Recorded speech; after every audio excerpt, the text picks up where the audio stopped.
H N valley ಯೋಜನೆ ರೈತರಿಗೆ ವರದಾನ. ಕಾಂಗ್ರೆಸ್ ಮುಖಂಡ ಪುಟ್ಟು ಆಂಜಿನಪ್ಪ.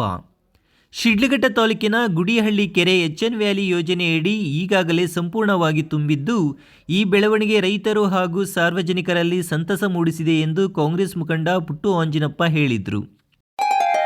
ಗ್ರೇಟ್ ಇಂಡಿಯಾ ಎಲೆಕ್ಟ್ರಾನಿಕ್ಸ್ ವತಿಯಿಂದ ನಮ್ಮ ಎಲ್ಲಾ ಗ್ರಾಹಕರಿಗೆ ಶುಭಾಶಯಗಳು. ನಮ್ಮಲ್ಲಿ ಎಲ್ಲಾ ಬಗೆಯ ಎಲೆಕ್ಟ್ರಾನಿಕ್ಸ್ ಮತ್ತು ಗೃಹ ಬಳಕೆಯ ವಸ್ತುಗಳ ಮೇಲೆ ಆಕರ್ಷಕ ಫಿನಾನ್ಸ್ ಸೌಲಭ್ಯದೊಂದಿಗೆ ಭಾರಿ ಡಿಸ್ಕೌಂಟ್ ನೀಡಲಾಗುತ್ತಿದೆ. ನಿಮ್ಮ ಮನೆಯನ್ನು ಮತ್ತಷ್ಟು ಸುಂದರಗೊಳಿಸಲು ನಗರದಲ್ಲಿ ನಂಬರ್ 1 ಶೋರೂಮ್ ಆದ ಗ್ರೇಟ್ ಇಂಡಿಯಾ ಎಲೆಕ್ಟ್ರಾನಿಕ್ಸ್ಗೆ ಇಂದೇ ಭೇಟಿ ಕೊಡಿ. ಗುಣಮಟ್ಟದ ವಸ್ತುಗಳು, ಉತ್ತಮ ಸೇವೆ, ರಿಯಾಯಿತಿ ದರಗಳು. ಇಂದೇ ಭೇಟಿ ಕೊಡಿ. ಗ್ರೇಟ್ ಇಂಡಿಯಾ ಎಲೆಕ್ಟ್ರಾನಿಕ್ಸ್, ಅಮೀರ್ ಬಾಬಾ ದರ್ಗಾ ಹತ್ತಿರ, ದಿಬ್ಬೂರ್ಹಳ್ಳಿ ರಸ್ತೆ, ಶಿಡ್ಲಘಟ್ಟ. ಕರೆ ಮಾಡಿ 8861043315. ಎಚ್ಎನ್ ವ್ಯಾಲಿ ನೀರಿನಿಂದ ತುಂಬಿ ಹರಿಯುತ್ತಿರುವ ಗುಡಿಹಳ್ಳಿ ಕೆರೆಯನ್ನು ವೀಕ್ಷಣೆ ಮಾಡಿ ಬಳಿಕ ಮಾಧ್ಯಮದವರೊಂದಿಗೆ ಮಾತನಾಡಿದ ಪುಟ್ಟು ಆಂಜಿನಪ್ಪನವರು, ಸರ್ಕಾರದ ಮಹತ್ವಾಕಾಂಕ್ಷೆಯ ಎಚ್ಎನ್ ವ್ಯಾಲಿ ಯೋಜನೆಯ ಅಡಿಯಲ್ಲಿ ಬೆಂಗಳೂರು ನಗರದಲ್ಲಿ ಬಳಸಿದ ನೀರನ್ನು ಶುದ್ಧೀಕರಿಸಿ ಚಿಕ್ಕಬಳ್ಳಾಪುರ ಜಿಲ್ಲೆಯ ಕೆರೆಗಳಿಗೆ ಹಾಗೂ ಅಲ್ಲಿಂದ ಶಿಡ್ಲಘಟ್ಟ ಭಾಗದ ಕೆರೆಗಳಿಗೆ ಹರಿಸುವ ವ್ಯವಸ್ಥೆ ಜಾರಿಗೆ ಬಂದಿರುವುದು ಅತ್ಯಂತ ಶ್ಲಾಘನೀಯ ಕ್ರಮ ಎಂದು ಹೇಳಿದರು. ಇನ್ನು ಬೇಸಿಗೆ ಆರಂಭವಾಗುವ ಹಂತದಲ್ಲೇ ಗುಡಿಹಳ್ಳಿ ಕೆರೆಗೆ ನೀರು ತುಂಬಿರುವುದು, ಅಲ್ಲಿಂದ ಶಿಡ್ಲಘಟ್ಟ ನಗರದ ಅಮ್ಮನ ಕೆರೆಗೆ ನೀರು ಹರಿಯುತ್ತಿರುವುದು ಜನತೆ ಕಣ್ಣಾರೆ ನೋಡುತ್ತಿರುವುದು ಸತ್ಯ.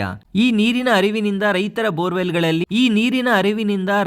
ಬೋರ್ವೆಲ್ಗಳಲ್ಲಿ ನೀರಿನ ಉತ್ಪತ್ತಿ ಹೆಚ್ಚಾಗುತ್ತಿದೆ. ಇದರಿಂದ ಕೃಷಿಗೆ ಅನುಕೂಲಕರ ವಾತಾವರಣ ನಿರ್ಮಾಣವಾಗಲಿದೆ ಎಂದು ವಿಶ್ವಾಸ ವ್ಯಕ್ತಪಡಿಸಿದರು.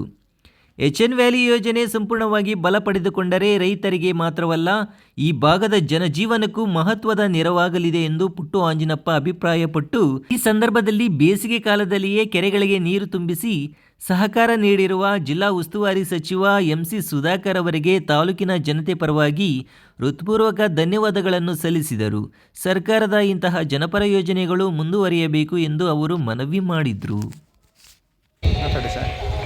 ಸರ್ಕಾರದ ಮಹತ್ವಾಕಾಂಕ್ಷಿ ಯೋಜನೆ ಎಚ್ಎನ್ ವ್ಯಾಲಿ ಯೋಜನೆ ಅಂಗವಾಗಿ ಏನು ಸಹ ಬೆಂಗಳೂರು ನಗರದ ದಿನ ಬಳಸಿದ ನೀರನ್ನು ಶುದ್ಧೀಕರಣಗೊಳಿಸಿ ಅದನ್ನು ಚಿಕ್ಕಬಳ್ಳಾಪುರ ಕೆರೆ ಮತ್ತು ಚಿಕ್ಕಬಳ್ಳಾಪುರದಿಂದ ನಮ್ಮ ಭಾಗದ ಕೆರೆಗಳಿಗೆ ನೀರನ್ನು ಕೊಡುವಂಥ ವ್ಯವಸ್ಥೆಯ ಭಾಗವಾಗಿ ಈಗ ಬೇಸಿಗೆ ಪ್ರಾರಂಭ ಆಗಿರುವ ಹಂತದಲ್ಲಿ ಗುಡಿಹಳ್ಳಿ ಕೆರೆ ನಮ್ಮ ಶಿಡ್ಲಘಟ್ಟ ತಾಲೂಕಿಗೆ ಹೊಂದ್ಕೊಂಡಿರೋಂಥ ಕೆರೆ ಇದು.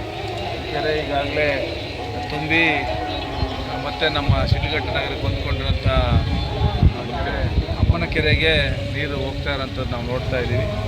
ಈ ಬೇಸಿಗೆ ಕಾಲದಲ್ಲಿ ಕೆರೆಗೆ ನೀರು ತುಂಬಿರೋಂಥದ್ದು ಮತ್ತು ಈ ಭಾಗದ ರೈತರಲ್ಲೂ ಸಹ ಬೋರ್ವೆಲ್ಸಲ್ಲಿ ನೀರು ಹೆಚ್ಚು ಉತ್ಪತ್ತಿ ಆಗ್ತಾ ಇರೋದನ್ನು ಸಹ ನಾವು ಕೇಳ್ತಾ ಇದ್ದೀವಿ. ಹಾಗಾಗಿ ರೈತರಿಗೆಲ್ಲ ಒಳ್ಳೆಯದಾಗಂಥ ವಾತಾವರಣದಲ್ಲಿ ಈ ಯೋಜನೆ ಫಲಕಾರಿ ಆಗ್ತದೆ ಅಂತೇಳಿ ನಾವು ಭಾವಿಸಿರ್ತೀವಿ. ಆ ನಿಟ್ಟಿನಲ್ಲಿ ರಾಜ್ಯ ಸರ್ಕಾರಕ್ಕೆ ವಿಶೇಷವಾಗಿ ಈ ಬೇಸಿಗೆ ಸಮಯದಲ್ಲಿ ಕೆರೆಗೆ ನೀರು ತುಂಬಿಸಿ ನಮಗೆ ಸಹಕಾರಿಯಾಗಿ ನಿಂತಿರುವಂಥ ಜಿಲ್ಲಾ ಉಸ್ತುವಾರಿ ಸಚಿವರು ಸುಧಾಕರ್ ಅವರಿಗೆ ಈ ಸಂದರ್ಭದಲ್ಲಿ ನಾನು ತಾಲೂಕಿನ ಜನತೆ ಪರವಾಗಿ ಧನ್ಯವಾದಗಳನ್ನು ಸಲ್ಲಿಸಿದ್ದೇನೆ.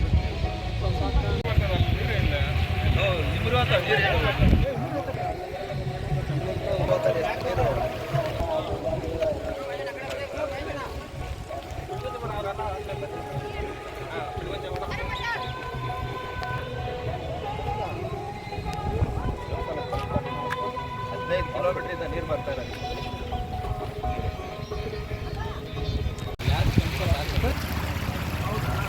ಏನು ಫಾಸ್ಟ್ ಆಗಿ ಬರ್ತದೆ